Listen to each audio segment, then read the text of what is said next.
کہ آپ کی پنڈلی آرام سے آپ کا کپڑا ہٹا ہوا ہے۔ عمر فاروق رضی اللہ عنہ کے جانے کے بعد عثمان بن عفان رضی اللہ عنہ نے دستک کی اجازت چاہی، اور عثمان کا نام سنتے ہی نبی کریم صلی اللہ علیہ وسلم فوراً اٹھ بیٹھے، اپنی ازار درست کر لی، اپنے پیر کو پوری طرح سے ڈھانپ لیا۔ عثمان رضی اللہ عنہ کو اجازت دی، وہ آئے اور گفتگو کر کے رخصت ہو گئے۔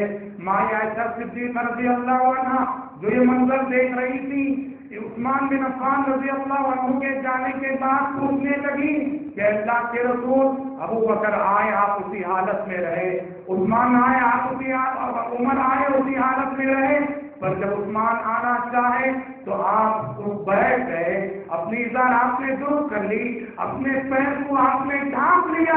تو آپ صلی اللہ علیہ وسلم نے کہا الا استحی من رجل تستحی منہ الملائکہ، عائشہ کیا میں عثمان کی اس شخصیت سے نہ شرماؤں کہ جس سے فرشتے بھی شرمایا کرتے ہیں؟ اللہ اکبر! یہ وہ منقبت ہے عثمان بن عفان رضی اللہ عنہ کی، اسی لیے اہل علم نے کہا کامل الحیاء والایمان، نبی کے صحابہ، نبی کے ایک ایک صحابی کی ایک ایک خوبی، نبی کے ہر صحابی کے اندر آپ کو کوئی نہ کوئی ایسا کمال نظر آئے گا جس کمال اور خوبی میں اس صحابی کی شخصیت بڑی ممتاز نظر آئے گی۔ اس لیے محترم بھائیوں، نبی کے صحابہ کا تذکرہ کرنا، نبی کے صحابہ کی قربانیوں کو یاد کرنا، نبی کے صحابہ سے محبت کرنا، یہ ایمان کا اعلیٰ ترین تقاضا ہے۔ اللہ اکبر! نبی کے صحابہ سے محبت کی بات ہم کیا کریں؟ انسان کو انسان، صحابہ اس طبقے کو کہتے ہیں جنہیں جمادات کو بھی نبی کے صحابہ سے محبت ہے، پتھروں کو بھی نبی کے صحابہ سے محبت ہے۔ کتنے مرتبہ ایسا ہوا آپ صلی اللہ علیہ وسلم، آپ کی زندگی میں 2 مرتبہ ایسا ہوا، ایک مرتبہ احد پہاڑ کے ساتھ ایسا ہوا، اور ایک مرتبہ جبل حرا غار حرا جس پہاڑ میں واقع ہے، اور پہاڑ کے ساتھ ایسا ہوا کہ آپ صلی اللہ علیہ وسلم ابو بکر کو ساتھ لیے، عمر فاروق کو ساتھ لیے، عثمان غنی کو ساتھ لیے، رضی اللہ عنہم اجمعین، اپنے ان تینوں جلیل القدر صحابہ کو ساتھ لیے، پہاڑ پہ چڑھے۔ یہ پہاڑ اور پہاڑ میں دیکھا کہ نبی کا حضور اور نبی کے 3 جلیل القدر صحابہ کا حضور، پہاڑ جھوم اٹھا، پہاڑ جھوم اٹھا، اور پہاڑ جذبہ محبت سے جھوم اٹھا، اور اس کی یہ محبت پہاڑ کی حرکت کی صورت میں ظاہر ہو گئی، حرکت کرنے لگا، ہلنے لگا۔ نبی نے اپنا پیر پہاڑ سے دے مارا اور کہا اثبت وحد فانما علیک نبی وصدیق وشہیدان، کہا کہ اور پہاڑ خاموش رہ، خاموش رہ، کہ آج تیرے ماتھے پر ایک پیغمبر ہے، ایک صدیق ہے اور 2 شہید ہیں۔ اور یہی بات آپ نے جبل حرا سے بھی کہی، اے حرا کے پہاڑ خاموش رہ، آج تیرے ماتھے پر ایک نبی ہے، ایک صدیق ہے اور 2 شہید ہیں۔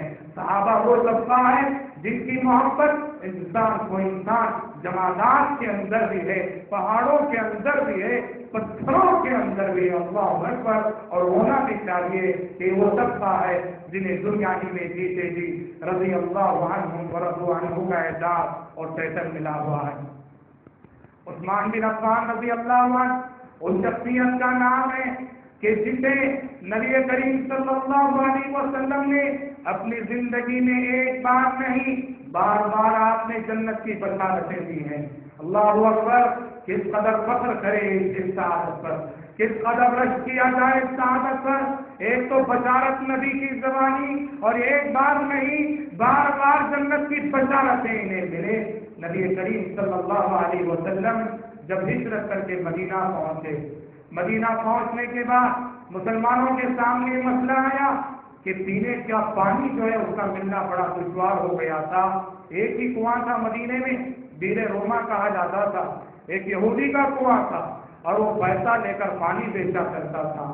پانی اگر پیسے سے ملنے لگے جو کہ زندگی کی بنیادی ضرورت، نبی کریم صلی اللہ علیہ وسلم نے دیکھا پانی، پینے کا پانی بہت بڑا مسئلہ بنا ہوا ہے، اور مسلمانوں کے پیسے کا بڑا حصہ پانی کے پیچھے خرچ ہو رہا ہے۔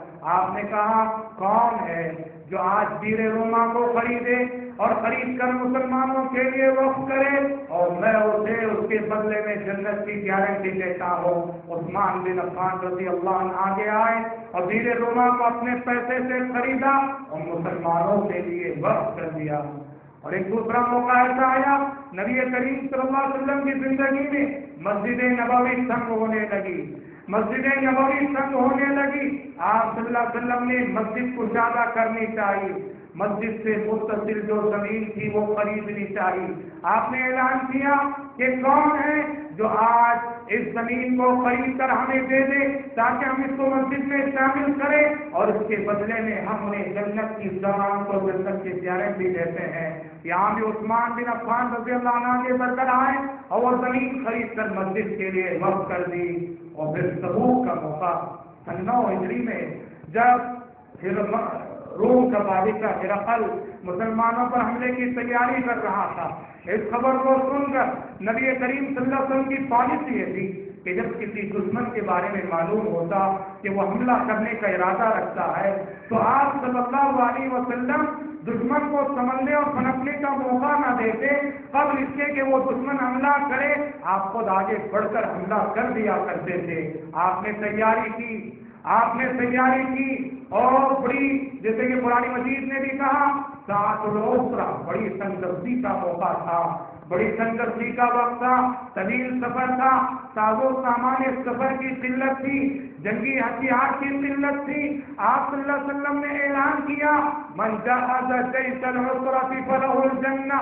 آپ نے اعلان کیا صحابہ میں کون ہے کہ جو اس وقت ہماری اسلامی فوج کو ہتھیار فراہم کرے، سواریاں فراہم کرے اور میں اسے جنت کی گارنٹی دیتا ہوں۔ عثمان بن عفان رضی اللہ عنہ 10,000 درہم لے کر آئے، نبی کریم صلی اللہ علیہ وسلم کی خدمت میں رکھ دیا۔ آپ صلی اللہ علیہ وسلم عثمان بن عفان رضی اللہ عنہ کے لائے ہوئے ان درہموں کو ایک ہاتھ سے دوسرے ہاتھ میں کیے جا رہے تھے اور فرمائے جا رہے تھے ما صرفنا عفان ما عمل بعد هذا اليوم، کہ آج کے بعد عثمان بن عفان باقی زندگی میں جو کرنا ہے کر گزرے کہ جنت میں جانے سے اسے کوئی چیز نہیں روک سکتی اور کوئی چیز اسے نقصان نہیں پہنچا سکتی۔ بھائیو یاد رکھنا، نیکی وقت پر جب ہوتی ہے، نیکی وہ کبھی بھی ہو ثواب آپ کو ضرور ملے گا، لیکن جب نیکی وقت پر ہوتی ہے، ضرورت کے موقع پر ہوتی ہے اور اس وقت ہوتی ہے کہ جب اس نیکی کی اشد ضرورت ہوتی ہے، اس نیکی کی قیمت بہت بڑھ جاتی ہے۔ 10,000 درہم لا کے رکھے، آپ نے فرمایا آج کے بعد عثمان بن عفان جو کرنا ہے کر لے، اب اسے کوئی چیز نقصان نہیں پہنچائے گی۔ مزید ضرورت تھی، مزید تیاری کی ضرورت تھی۔ ممبر پہ آپ صلی اللہ علیہ وسلم کھڑے ہوئے اور آپ نے صحابہ سے خطاب کر کے کہا، اے میرے صحابہ، اللہ نے تمہیں جو کچھ مال دیا ہے تو اس وقت خرچ کرو، تمہارے خرچ کی اس وقت بڑی ضرورت ہے۔ اس وقت عثمان بن عفان اٹھ کر کہا، اے اللہ کے نبی، اسلامی فوج کے لیے میری جانب سے سامان سے لدے ہوئے 100 اونٹ میں بھی وقف کرتا ہوں۔ ترمذی کی روایت ہے، سامان سے لدے ہوئے 100 اونٹ میں وقف کرتا ہوں۔ یہ کہہ کر بیٹھ گئے۔ اللہ کے نبی نے پھر اعلان کیا، دوبارہ اعلان کیا کہ میرے عثمان بن عفان باقی زندگی میں جو کرنا ہے کر لو، اب تمہیں کوئی چیز نقصان نہیں پہنچا سکتی اور جنت میں جانے سے تمہیں کوئی چیز نہیں روک سکتی۔ اللہ اکبر۔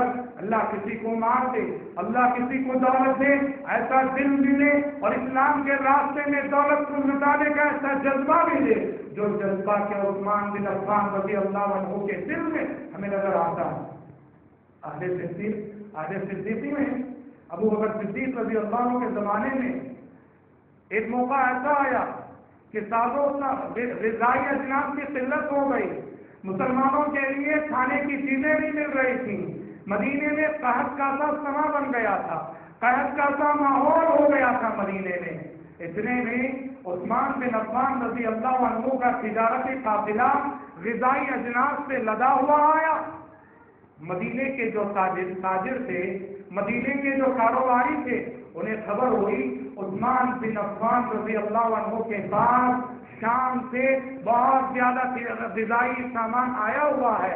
وہ گئے تاکہ عثمان بن عفان سے خرید کر مدینے والوں پر بیچیں۔ تاجر حضرات گئے عثمان بن عفان کے پاس اور درخواست کی، کہا کہ عثمان بن عفان یہ مال جو آپ کے پاس آیا ہے ہمیں بیچ دیجیے، ہمیں بیچ دیجیے۔ پوچھا کتنا دو گے تو؟ کہا کہ 10 درہم کے مال کو ہم 12 درہم میں خریدیں گے۔ تاجروں نے کہا 10 درہم کے مال کو ہم 12 درہموں میں خریدیں گے۔ عثمان بن عفان نے کہا نہیں، میرے پاس اس سے اچھا آفر بھی ہے۔ تاجروں نے کہا ایسا ہے تو پھر 10 درہم کے مال کو ہم 14 درہموں میں خریدیں گے۔ عثمان بن عفان رضی اللہ عنہ نے کہا میرے پاس اس سے بڑا آفر بھی ہے۔ تاجروں نے کہا تب تو 10 درہم کے مال کو ہم 15 درہموں میں خریدیں گے۔ عثمان بن عفان رضی اللہ عنہ نے کہا میرے پاس اس سے بڑا آفر بھی ہے، پہلے سے وہ تاجر حیران رہے اور پوچھنے لگے عثمان کون سا تاجر ہے؟ مدینے کے سارے تاجر تو یہاں آپ کے سامنے کھڑے ہوئے ہیں، وہ کون سا تاجر ہے جو آپ کو اس سے بہتر آفر کر رہا ہے؟ عثمان بن عفان رضی اللہ عنہ نے کہا وہ میرا رب ہے جس نے یہ وعدہ کیا ہے یہ درہم میرے راستے میں خرچ کرو، کم سے کم میں تمہیں 10 درہم دوں گا۔ 1 درہم میرے راستے میں خرچ کرو کہ کم سے کم 10 درہم میں تمہیں دوں گا۔ یہ کہہ کر عثمان بن عفان رضی اللہ عنہ نے کہا اے مدینے کے تاجروں، مجھے تم سے سودا نہیں کرنا ہے، مجھے میرے رب سے جنت کا سودا کرنا ہے۔ یہ ساری غذائی اجناس انہوں نے مدینے کے مسلمانوں پہ تقسیم کر دی۔ اللہ اکبر۔ یہ تھے عثمان بن عفان رضی اللہ عنہ اور یہ تھی ان کی دریا دلی۔ صلح حدیبیہ کا موقع ہے۔ صلح حدیبیہ کے موقع پر نبی کریم صلی اللہ علیہ وسلم اپنے صحابہ کی ایک بڑی تعداد کو لے کر، صحابہ کرام رضوان اللہ علیہم اجمعین کے ایک جمع غفیر کو لے کر آپ صلی اللہ علیہ وسلم عمرہ کرنے کے لیے گئے ہوئے ہیں کہ آپ نے خواب دیکھا تھا اور مشرکین نے رکاوٹ ڈال دی۔ مشرکین سمجھ بیٹھے کہ آپ صلی اللہ علیہ وسلم جنگ کرنے کے لیے آئے ہیں، جہاد کرنے کے لیے آئے ہیں۔ دونوں طرف سے سفارت کا سلسلہ چلا، مشرکین کی جانب سے بھی کئی سفیر آئے اور مسلمانوں کی جانب سے بھی۔ نبی کریم صلی اللہ علیہ وسلم نے اپنے موقف کی وضاحت کے لیے، مشرکین کو سمجھانے کے لیے آپ صلی اللہ علیہ وسلم نے عثمان بن عفان رضی اللہ عنہ کو روانہ کیا۔ اور عثمان بن عفان رضی اللہ عنہ، اور ایک بات یاد رکھنا، یا عثمان بن عفان رضی اللہ عنہ کی شجاعت، بہادری اور جوانمردی معلوم ہوتی ہے ایک ایسے موقع پر جبکہ مسلمانوں اور مشرکین کے درمیان دشمنی کی فضا ہے، عداوت کی فضا ہے، ایسے میں اکیلے تنے تنہا مشرکین کے پاس جانا یہ بڑی شجاعت اور بہادری اور جوانمردی کی بات تھی۔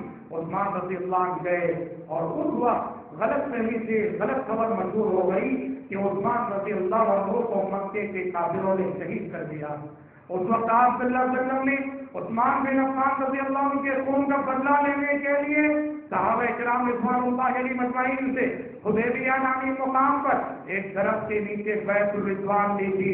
1400 سے زائد صحابہ کے سب نے آپ کے ہاتھ سے بیعت کیا کہ ہم عثمان کے خون کا بدلہ لے کر رہیں گے۔ 1400 صحابہ جب بیعت کر چکے تو آپ نے اپنا سیدھا ہاتھ اپنے بائیں ہاتھ سے مار کے کہا یہ عثمان کا ہاتھ ہے۔ آپ صلی اللہ علیہ وسلم نے اپنے دائیں ہاتھ کو اپنے بائیں ہاتھ سے مار کے کہا یہ عثمان کا ہاتھ ہے، گویا یہ عثمان کی بیعت ہے۔ تو محترم بھائیوں، کہنا یہ ہے عثمان بن عفان رضی اللہ عنہ کی فضیلتیں، منقبتیں اور آپ صلی اللہ علیہ وسلم کی زندگی میں ان کے کارنامے بہت ہیں جن کی وجہ سے نبی کریم صلی اللہ علیہ وسلم نے جیتے کی کئی مرتبے انہیں جنت کی ضمانت اور بشارت دی۔ حضرت عثمان رضی اللہ عنہ کی سوانح حیات اور ان کے کارناموں کا ایک دوسرا حصہ ان کا زمانہ خلافت ہے۔ یہ کچھ باتیں تھیں جو آگے نبوت سے متعلق تھیں۔ اب ایک دوسرا ان کی زندگی کا اہم ترین مرحلہ ہے کہ جب زمام خلافت ان کے ہاتھ میں آئی، عمر فاروق رضی اللہ عنہ کو جب سراغ کھول دیا گیا، دنیا سے رخصت ہو رہے تھے، عمر فاروق رضی اللہ عنہ نے 6 افراد کی کمیٹی بنائی اور کہا کہ میرے بعد خلیفہ ان 6 افراد میں سے کوئی ایک ہوگا، تم لوگ آپس میں مشورہ کر کے طے کر لینا۔ اس کی بڑی تفصیل ہے، 6 افراد بیٹھے، احمد المسلمین سے بھی مشورہ کیا گیا اور سب نے بڑی اتفاق آیا عثمان بن عفان رضی اللہ عنہ کو خلیفہ بنا۔ عمر فاروق رضی اللہ عنہ کے بعد عثمان بن عفان رضی اللہ عنہ خلیفہ بنے اور تقریباً 12 سال سے زائد کی مدت ان کی مدت خلافت رہی۔ 12 سال سے زائد وہ خلیفہ رہے اور حضرت عثمان کا یہ زمانہ خلافت اسلامی تاریخ میں بڑی اہمیت کا حامل ہے، اس حیثیت سے کہ حضرت عثمان رضی اللہ عنہ کے زمانے خلافت میں اسلام، جیسے کہ علامہ ابن کثیر نے فرمایا کہ قرآن مجید میں مسلمانوں کو خلافت ملنے کی جو بشارتیں سنائی گئی ہیں، ان بشارتوں کا اعلیٰ مقدام عہد عثمانی ہے، عموماً خلافت راشدہ ہے، اور خصوصاً عہد عثمانی ہے کہ مشرق و مغرب میں اسلام پہنچا، شمال و جنوب میں اسلام پہنچا۔ علامہ ابن کثیر لکھتے ہیں کہ حضرت عثمان کا دور ہی وہ دور ہے جس دور میں قرآن کی کئی پیشن گوئیاں متحقق ہوئی۔ اللہ تعالیٰ نے یہ جو کہا، وعد اللہ الذین آمنوا منکم وعملوا الصالحات لَيَسْتَخْلِفَنَّهُمْ فِي الْأَرْضِ كَمَا اسْتَخْلَفَ الَّذِينَ مِنْ قَبْلِهِمْ وَلَيُمَكِّنَنَّ لَهُمْ دِينَهُمُ الَّذِي ارْتَضَىٰ لَهُمْ وَلَيُبَدِّلَنَّهُمْ مِنْ بَعْدِ خَوْفِهِمْ أَمْنًا يَعْبُدُونَنِي لَا يُشْرِكُونَ بِي شَيْئًا۔ اس آیت میں جس خلافت عرضی کا وعدہ ہے، امن و امان کے جن ایام کا وعدہ ہے، اللہ ابن کثیر لکھتے ہیں کہ اس آیت کا مصداق عموماً خلافت راشدہ ہے، لیکن اس کا اعلیٰ ترین مصداق حضرت عثمان بن عفان رضی اللہ عنہ کا دور ہے۔ اور اللہ ابن کثیر لکھتے ہیں کہ نبی کریم صلی اللہ علیہ وسلم نے فرمایا تھا کہ جب قیصر ہلاک ہو جائے اس کے بعد کوئی دوسرا قیصر نہیں آئے گا، اور جب کسرا ہلاک ہو جائے اس کے بعد کوئی دوسرا کسرا نہیں آئے گا۔ قیصر و کسرا، روم کے بادشاہ کا ٹائٹل قیصر تھا، ایران کے بادشاہ کا ٹائٹل کسرا تھا۔ اللہ کے نبی نے فرمایا کہ جب قیصر ہلاک ہو جائے گا اس کے بعد کوئی قیصر نہیں آئے گا، اور جب کسرا فنا ہو جائے گا اس کے بعد کوئی کسرا نہیں آئے گا۔ اور آپ نے فرمایا اللہ کے نبی نے، واللہ لتنفقن كنوزهما فی سبیل اللہ، اللہ کی قسم وہ زمانہ آئے گا، وہ دور آئے گا کہ اے میرے صحابہ تم قیصر و کسرا کے خزانوں کو اللہ کے راستے میں خرچ کرو گے۔ اللہ ابن کثیر لکھتے ہیں آپ صلی اللہ علیہ وسلم کی پیشن گوئی کا مصداق بھی عہد عثمانی، عثمان بن عفان رضی اللہ عنہ کا دور خلافت ہے، جہاں فتوحات کا ایک سلسلہ چل رہا۔ حضرت عثمان بن عفان رضی اللہ عنہ کے دور خلافت کو ایک ممتاز کرنے والی چیز یہ بھی ہے کہ اسلامی تاریخ میں مسلمانوں نے سب سے پہلا بحری حملہ حضرت عثمان بن عفان رضی اللہ عنہ کے دور میں کیا۔ حضرت ابوبکر صدیق رضی اللہ عنہ کا دور یا حضرت عمر فاروق رضی اللہ عنہ کا دور، مسلمانوں نے جو بھی حملے کیے اور جو بھی جہاد کیا وہ برری راستوں سے کیا، خشکی کے راستوں سے کیا۔ امیر معاویہ رضی اللہ عنہ نے، امیر معاویہ رضی اللہ عنہ اور دوسرے اسلامی کمانڈروں نے عمر فاروق رضی اللہ عنہ سے اجازت چاہی کہ سمندری حملہ کرنے کی اجازت دی جائے، بحری حملہ کرنے کی اجازت دی جائے۔ عمر فاروق رضی اللہ عنہ سمندر سے بہت ڈرتے تھے، سمندر بڑی خطرناک چیز ہے اور وہ انسانی جان کے لیے بڑا خطرہ ہے، اس لیے مسلمانوں کی جان کا احترام اور مسلم خلیفہ ہونے کی حیثیت سے مسلمانوں کی جان کی حفاظت کے پیش نظر عمر فاروق رضی اللہ عنہ نے اجازت نہیں دی۔ لیکن جب عثمان بن عفان رضی اللہ عنہ کا زمانہ آیا اور امیر معاویہ رضی اللہ عنہ نے اجازت چاہی، عثمان بن عفان رضی اللہ عنہ نے اجازت دے دی، اور عثمان بن عفان رضی اللہ عنہ کی خلافت میں مسلمانوں نے سب سے پہلے سمندری بحری بیڑا اور سمندر کے راستے سے دشمن پر حملہ کیا، اور اس طرح نبی کریم صلی اللہ علیہ وسلم کی آپریشن کوئی پوری ہوئی۔ نبی کریم صلی اللہ علیہ وسلم کی آپریشن کوئی پوری ہوئی کہ ایک مرتبہ آپ صلی اللہ علیہ وسلم حرام بنت ملحان کے گھر لیٹے ہوئے تھے۔ حرام بنت ملحان آپ صلی اللہ علیہ وسلم کے رشتے میں خالہ لگتی تھی۔ حرام بنت ملحان کے گھر نبی کریم صلی اللہ علیہ وسلم لیٹے ہوئے تھے، اچانک مسکراتے ہوئے اٹھے آپ، مسکراتے ہوئے جاتے آپ۔ حرام بنت ملحان نے پوچھا، اے اللہ کے نبی کون سی چیز ہے، کیا چیز ہے جس کی وجہ سے آپ مسکرا رہے ہیں؟ آپ صلی اللہ علیہ وسلم نے کہا کہ حرام، ابھی میں سویا ہوا تھا، میں نے خواب دیکھا کہ میری امت کے کچھ افراد، میری امت کے کچھ جوان، میری امت کے مجاہدین، میری امت کے سپاہی سمندری سفر کر رہے ہیں، جس طرح بادشاہ تخت پہ سوار ہو کے جاتا ہے، میں نے دیکھا میری امت کی ایک جماعت اسی طرح کشتی پہ سوار ہو کے بادشاہوں کی مانند سمندر کا سینہ چیر کر جو سفر کر رہے ہیں۔ حرام بنت ملحان نے کہا، یا رسول اللہ ادعو اللہ ان یجعلنی منہم، اے اللہ کے نبی دعا کیجیے کہ میرا شمار بھی خوش نصیبوں میں سے ہو جائے جو کہ سمندری سفر کریں گے فی سبیل اللہ جہاد کرتے ہوئے۔ آپ صلی اللہ علیہ وسلم نے کہا انتی منہم، کہا کہ حرام جاؤ تم انہی میں سے ہو، تمہارا شمار ہی خوش نصیبوں میں سے ہوگا۔ چنانچہ یہ جو خواب آپ نے دیکھا تھا، اپنی زندگی میں جس خواب کا تذکرہ ام حرام بنت ملحان کے سامنے کیا اور جس خواب کا ذکر کرنے کے بعد آپ نے ام حرام بنت ملحان کو بشارت سنائی، یہ پیشن گوئی عہد عثمانی میں پوری ہوئی۔